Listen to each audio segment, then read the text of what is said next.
Hello Aries, and welcome to my channel Attila Tarot.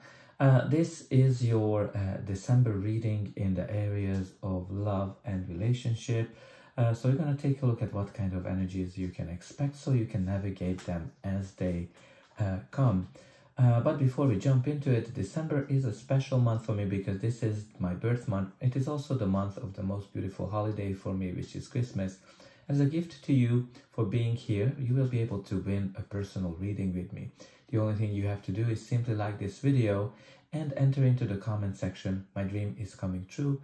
And in January, I will choose one person randomly from the commenters. So let's get started. We're going to start with the spirit animal card, which for you is the moth spirit. As you can see, it says surrender now. So whenever the moth spirit comes up, what's being asked you, what is guiding you right now? Like, are you alignment with spirit, or are you pursuing something or someone with so much tenacity that it has become a compulsion or an addiction? And you know, when you're dedicated to something, it's really great because obviously that's something that drives you forward. But you need to kind of take some kind of an evaluation here, whether you kind of gone over the edge in a relentless pursuit of something. And you know, like addiction, perfectionism can be something that can be a detrimental for you after a certain level. And you know, the form of your addiction doesn't matter so much as awareness of the consequences of persistence, where moderation is needed. So you need to kind of look into your life, in your love life, because this is a love and relationship reading.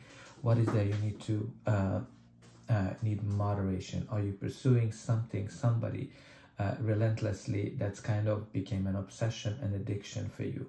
And when the moth spirit is coming up, it is time for you to surrender, let it go, and let the universe make its magic and deliver you. So try not to obsess about something. But we're gonna see with the tarot what's if it's gonna clarify more. So the first, we're gonna start with the center of your reading. In this case, you do have the Ten of Swords. The Ten of Swords is, being a 10, it's an end of a cycle. So some of you are finishing a cycle in your life. Now, this cycle is a painful ending.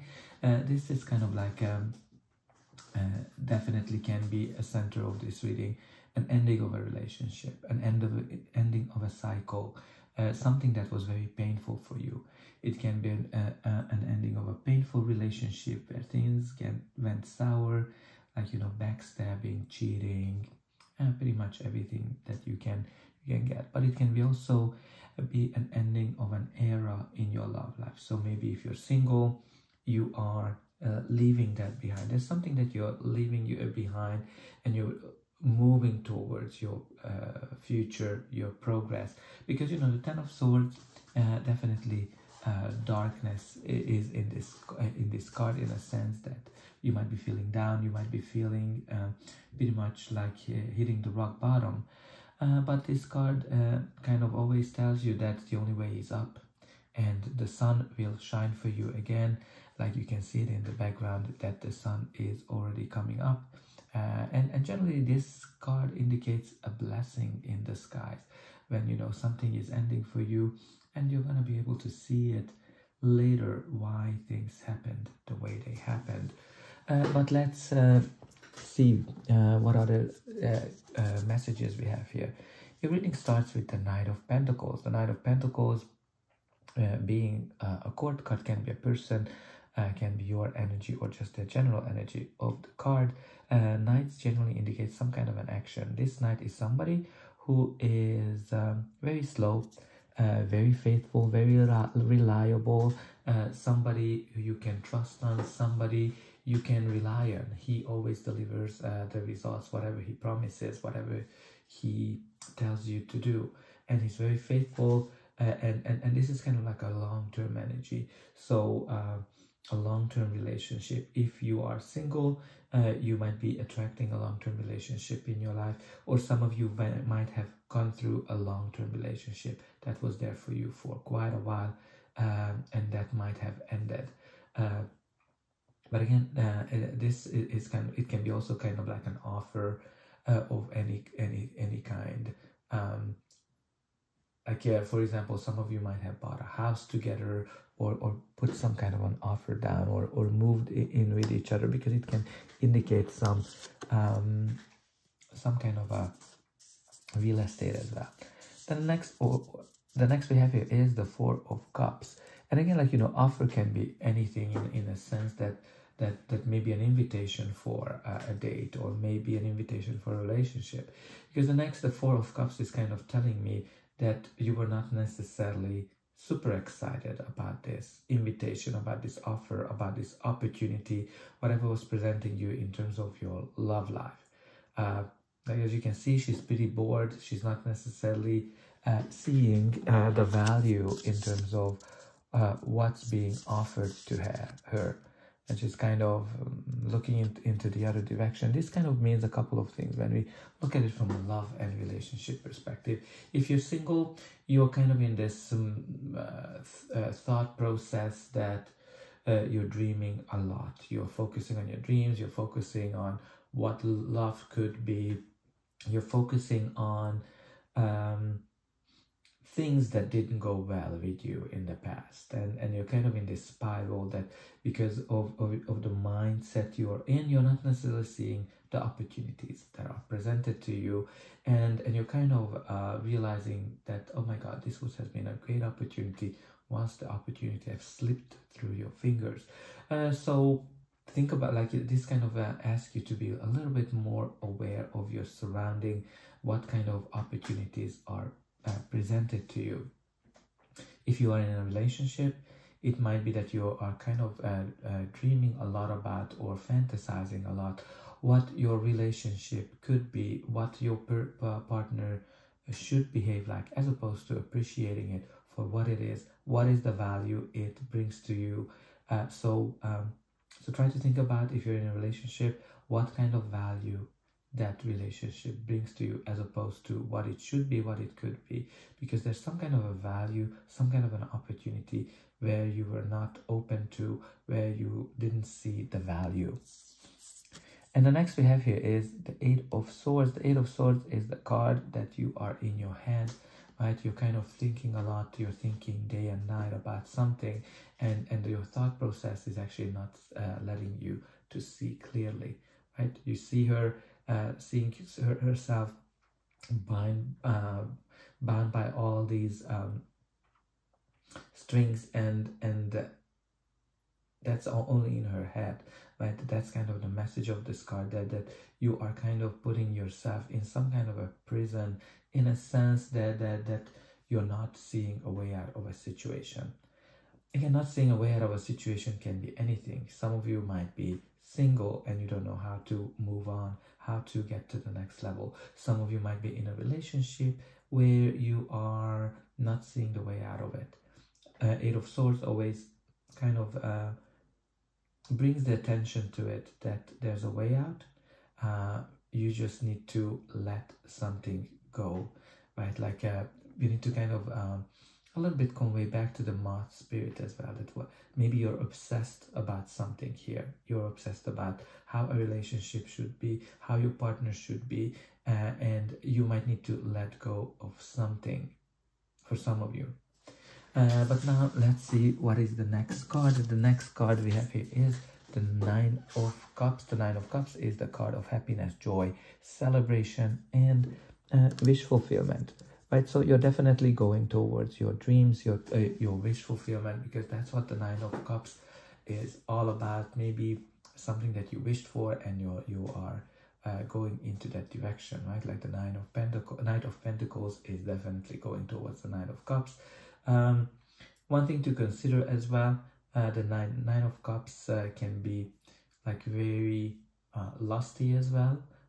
So we'll see what can be the next one.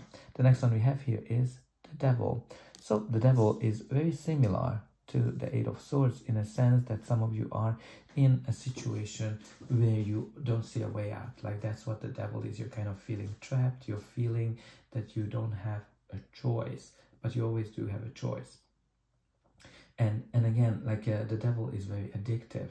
Like if you remember, we were talking about here that is there something that you kind of became very obsessed with, something that you became very addicted to, because the devil is exactly that kind of an energy. When you're obsessed about something, when you're going through cycles over and over again, you're kind of creating the same relationship patterns, and you might be in a toxic relationship with a toxic person, and I can kind of totally see that maybe this relationship ended with the Ten of Swords. It was a very painful ending, but this person might actually trying to get back to you, trying to invite you back, because you know the devil is always has this cycle of coming back to us, and the devil always has some kind of a very attractive side to him.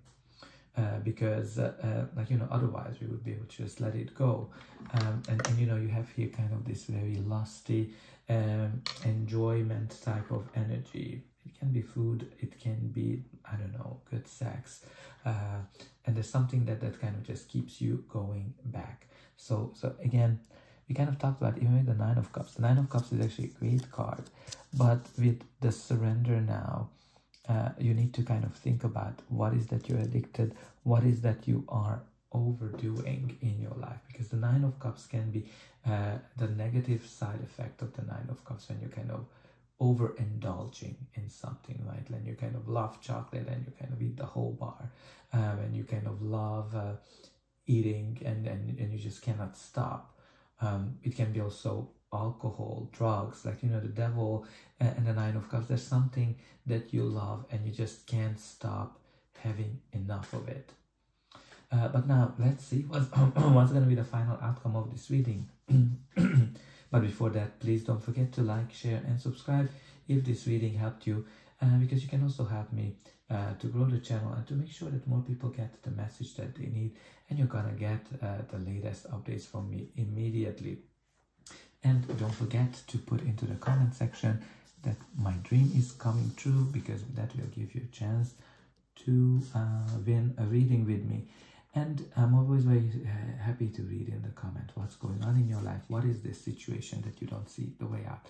So the next we have here is the Three of Pentacles. The Three of Pentacles is the card of teamwork, when you're kind of coming together with people, and you're working with each other in a great spirit, but it can be also building a foundation of some sort, definitely indicating some hard work.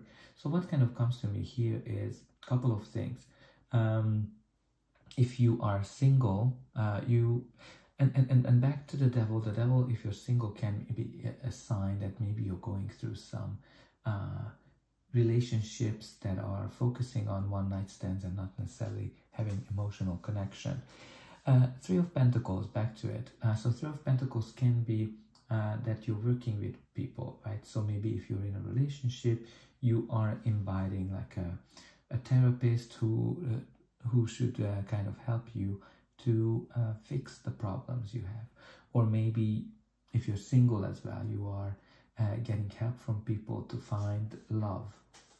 Definitely there's some kind of a teamwork component here.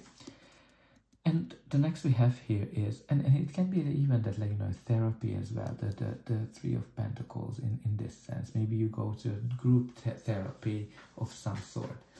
And then the Ace of Cups is lovely, because the Ace of Cups is the card of happiness, joy, a new beginning.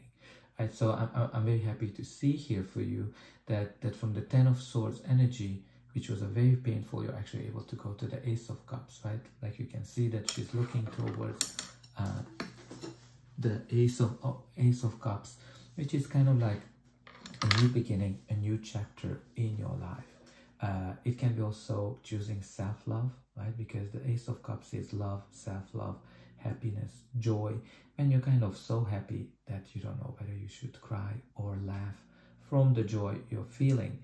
And again, it is also connected to the Nine of Cups, which may be something that you've been wishing for. This can be a new relationship.